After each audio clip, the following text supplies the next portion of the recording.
सबको जय मसीह। गुरु उपदेश में आपका स्वागत है। बीते सप्ताह हमने देखे थे लूका का सुसमाचार 19 अध्याय उसका 11 से लेकर 26 तक उस धनी व्यक्ति के बारे में जो अपने दासों को मोहरे दे के दूर देश चला जाता है। और पहला व्यक्ति ने जो उसके मालिक ने दिया था, उस धनी व्यक्ति ने दिया था 10 मोहर से 10 मोहर और कमाता है। अब दूसरा व्यक्ति 10 मोहर उसे दिए जाते हैं और 5 मोहर कमाता है। लेकिन तीसरा व्यक्ति था जो उसके मालिक ने, धनी व्यक्ति ने दिए थे, उसने उसका उपयोग नहीं किया। हमने उसके जीवन के बारे में एक चीज देख रहे थे कि उसके पास जो उस धनी व्यक्ति ने, उस राजा ने दिया था, उसकी कीमत को उसने नहीं समझा, उसके मूल्य को उसने नहीं समझा। और आज उसके जीवन से दूसरी बातों को हम सीखेंगे। ऐसा कहता है जब लूका का सुसमाचार 19 उसका 20 जब हम पढ़ते तो ऐसा कहता है, तीसरे ने आकर कहा, हे स्वामी देख, तेरी मोहरे यह है जिसे मैंने अंगोछे में बांध रखी। इस तीसरे सेवक के बारे जब हम देखें, जब उस धनी व्यक्ति ने, उस राजा ने उन्हें मोहरे देके चला गया और उसके जाने और उसके आने के बीच का जो समय था, उस बीच के समय के दौरान उनके तमाम जो सेवक थे, उन तमाम सेवक उन मोहरों को किस प्रकार से और ज्यादा उत्पादक या किस प्रकार से उस मोहर के द्वारा और ज्यादा लाभ हमें मिल सके, उसके लिए उन्होंने परिश्रम किया, उनके लिए उन्होंने मेहनत किया और सभी उसी के भगदौड़ में लग गए हैं। लेकिन ये तीसरा जो सेवक था, तीसरे सेवक के जीवन में इस बात को हम देखते हैं कि तीसरा व्यक्ति जो था वो उन मोहरों को लेके दूसरी बातों में व्यस्त था। जो पहले तमाम जो सेवक थे, वो तमाम सेवक जो मोहरें उन्हें मिली थी, उन मोहरों को सही चीज में उपयोग करने के लिए व्यस्त थे। लेकिन ये व्यक्ति, तीसरा जो सेवक था, ये व्यक्ति व्यस्त था उस बात के लिए जिस बात से कोई लाभ नहीं थी। या फिर दूसरे शब्दों में कहा जाए तो ऐसा कहता है, वो व्यस्त था गलत बातों में। He was busy with the wrong thing or wrong assignment। कई बार जीवन में परमेश्वर जो हमसे करना चाहते, अपेक्षा रखता है, कई बार उसको हम करने के बजाय हम कुछ और कर देते हैं जो हमारे लिए लाभदायक नहीं है, परमेश्वर के राज्य के लिए लाभदायक नहीं है। बाकी तमाम सेवक उन मोहरों को लेके वो काम पे लग गए, परिश्रम करने लगे, उन्होंने समय को नहीं गवाया, उन्होंने समय को व्यर्थ जाने नहीं दिया। धनी व्यक्ति जाने और आने के बीच का समय था, काफी समय था जहां पे वो जो उन्हें मोहरें मिली थी उसका सही उपयोग वो कर सकते थे। बाकी तमाम सेवकों ने की, लेकिन एक जो बाकी था, तीसरा सेवक, उसने उसका उपयोग नहीं किया। या फिर बाकी तमाम जो सेवक व्यस्त थे उन मोहरों को उपयोग में लाने के लिए, लेकिन ये सेवक अपने उस मोहर को अपने पास ही रखा और उसने समय को बर्बाद कर दिया और उसने वो नहीं कर पाया जो बाकी सेवक ने की। तो ये व्यक्ति, ये सेवक का व्यस्त था, लेकिन उसकी व्यवस्था, उसके जीवन में जो कुछ उसने करने की सोच रहा था या कर रहा था, यूजफुल नहीं था। ये व्यक्ति व्यस्त था लेकिन दूसरी चीजों में। बाकी तमाम सेवक व्यस्त थे लाभ किस प्रकार से हो, इस बात को सोचने की, लेकिन यह व्यक्ति व्यस्त था जिसकी व्यस्तता किसी लाभ के लिए नहीं थी। जब बाइबल के अंदर जब हम पढ़ते हैं तो ऐसा कहता है, लूका का सुसमाचार 10 अध्याय में जब हम पढ़ते हैं, जहां पे मार्था और मरियम के बारे में लिखा है, जहां पे प्रभु यीशु मसीह मार्था और मरियम के घर पे आते हैं, उस वक्त ये दोनों बहनें काम करती हैं, व्यस्त रहती हैं। लेकिन वचन 10 लूका का सुसमाचार 10वां अध्याय और 40 वचन जब हम पढ़ते हैं तो ऐसा कहता है, पर मार्था सेवा करते करते घबरा गई और उसके पास आकर कहने लगी, हे प्रभु, क्या तुझे कुछ भी सोच नहीं कि मेरी बहन ने मुझे सेवा करने के लिए अकेले ही छोड़ दिया? सो उससे कह कि मेरी सहायता करे। यहाँ पे मार्था सेवा करते करते थक जाती है और मार्था कामों में व्यस्त रहती है, लेकिन मरियम जो प्रभु की सेवा और प्रभु की उपस्थिति में प्रभु के चरणों तले बैठ के वो परमेश्वर के यीशु मसीह के वचन को सुनती है।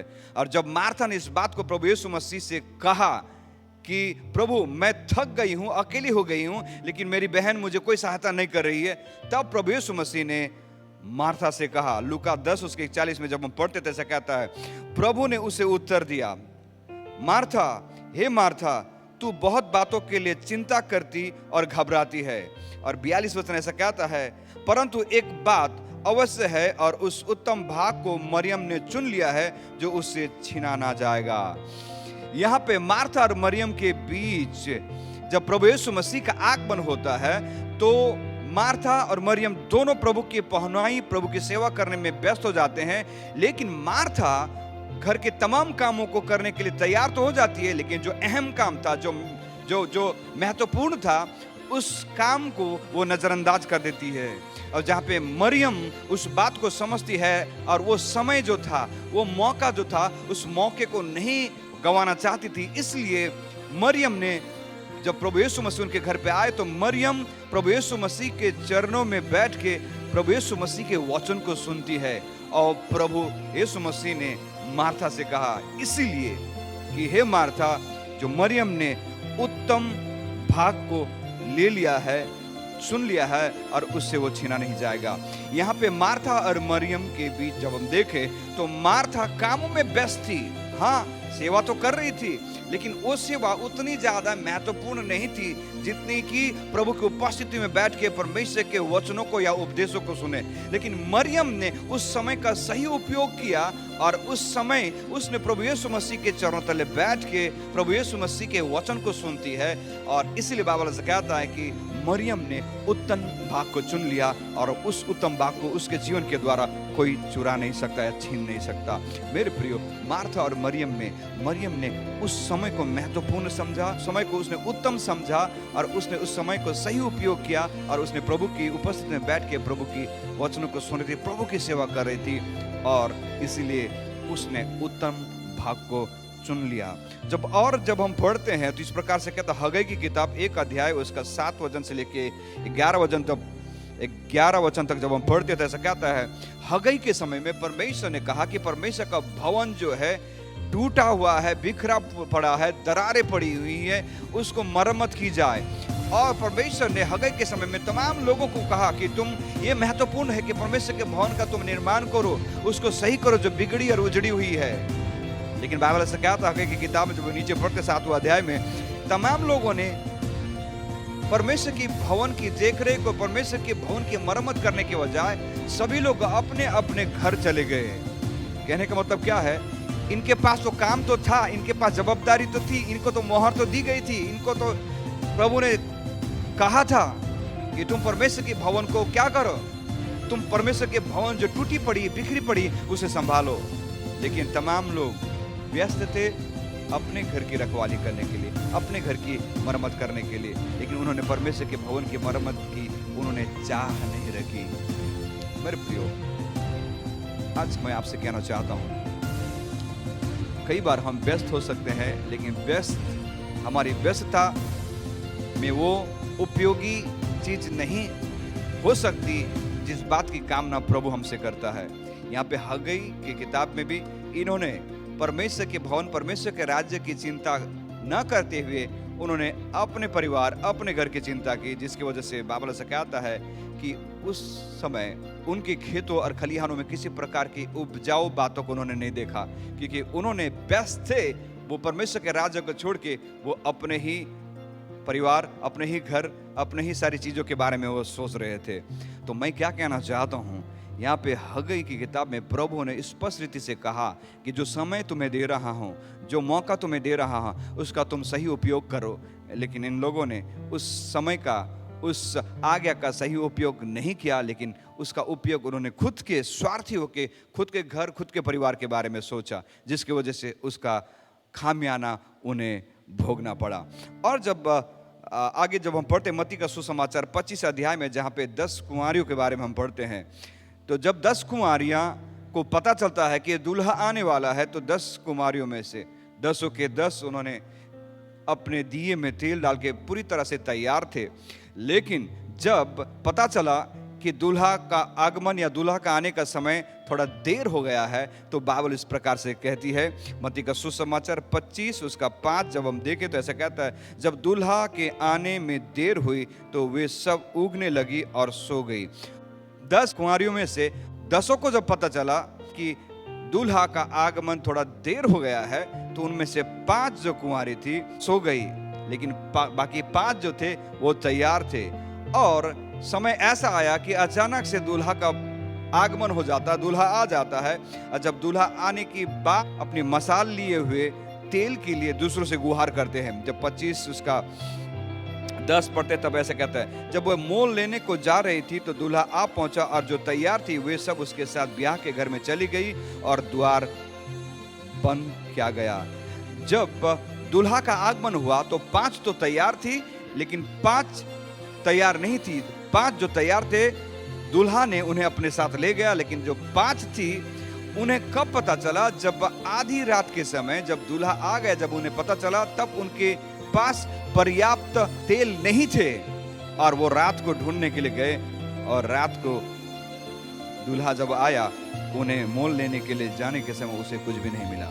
जब इनको समय दिया गया था, जब इनको मौका दिया गया था, उस मौके का उन्होंने सही उपयोग नहीं किया। जो उनके जीवन में परमेश्वर ने जो समय दिया था, उस समय का सही उपयोग उन्होंने नहीं कर पाए। जब उन्हें समय मिला था, उस समय वो सो गए, जिसके वजह से दूल्हा के आगमन के समय वो पीछे छूट गई और बाइबल से कहता है कि द्वार बंद हो गया। मेरे प्रियो, कई बार हमारे जीवन में हम व्यस्त हो जाते हैं, लेकिन व्यस्त जब हम होते हैं तो क्या वो जीवन में या परमेश्वर के राज्य के लिए लाभदायक है? या फिर हम व्यस्त तो हम हो जाते हैं लेकिन गलत बातों में जो हमारे लिए महत्वपूर्ण नहीं है, या फिर हम व्यस्त हो जाते हैं उन चीजों में जो हमारे जीवन की प्राथमिकता नहीं रहती। जब उस मोहर के बारे हम देखें, उस तीसरा सेवक ने, जब उसके पास समय था लेकिन समय का उसने उपयोग नहीं किया। बाकी सारे सेवक ने समय का उपयोग किया और जो कुछ उन्हें मोहरें दी गई थी उनमें से उन्होंने कमा लाए, लेकिन उसने उस समय को बहुमूल्य नहीं जाना और उसने व्यर्थ समय को गंवा दिया।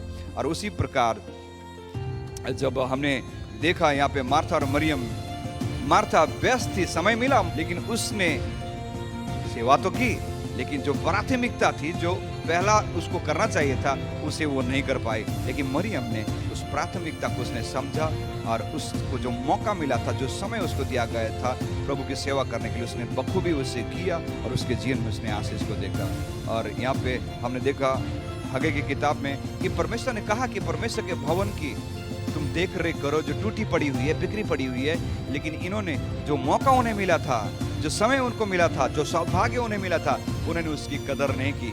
व्यस्त तो थे लेकिन परमेश्वर के राज्य के लिए नहीं व्यस्त थे। वो अपने परिवार, अपने घर की मरम्मत में व्यस्त थे, जिसकी वजह से उनको खामियाना भरना पड़ा। और जब हम देखते हैं मैं कुंवारियों के बारे में, दूल्हा तो आया लेकिन ये 5 छूट गए, क्योंकि जब उन्हें समय मिला था, जब उन्हें मौका मिला था, जब उनको वो अवसर मिला था, उस अवसर का उन्होंने उपयोग नहीं कर पाए और वो छूट गई और दूल्हा उन्हें छोड़कर चला गया। और बाइबल से कहता है द्वार बंद हो गया। मेरे प्रियो, जो मोहरें, जो आशीषें, जो बरकतें, जो दान, जो गुण, जो अभिषेक, जो बुलाहट, जो समर्पण, जो वरदानें प्रभु ने हमें दी हैं, उसे हमें उपयोग करना है।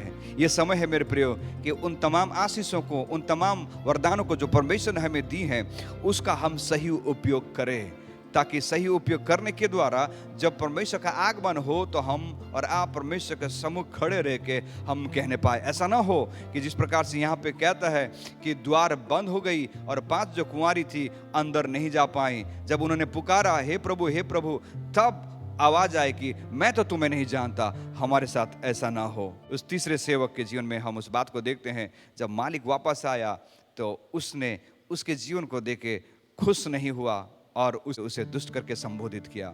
मेरे प्रिय, प्रभु हमें ऐसा ना कहे। जो समय प्रभु ने हमें दिया है, जो आशीषें प्रभु ने दी हैं, जो मोहरें हमें दी हैं, उसे हम सही जगह पे, सही समय में, सही बात के लिए हम उपयोग करने पाएं, ताकि जो कुछ मौका, जो कुछ आशीष हमें दी है, वो सारी आशीष से परमेश्वर के राज्य की बढ़ोतरी के लिए, जो दान, जो वरदान हमें मिली है, परमेश्वर के राज्य की बढ़ोतरी के लिए हम उपयोग करने पाएं। हम समय की बर्बादी न करें और हम व्यस्त न हो उन बातों में जो बातें परमेश्वर के राज्य और हमारे जीवन के लिए किसी प्रकार के आशीषों को नहीं लेके आती है। प्रभु इस वचन के द्वारा आपको आशीष दे। सबको जय मसीह की।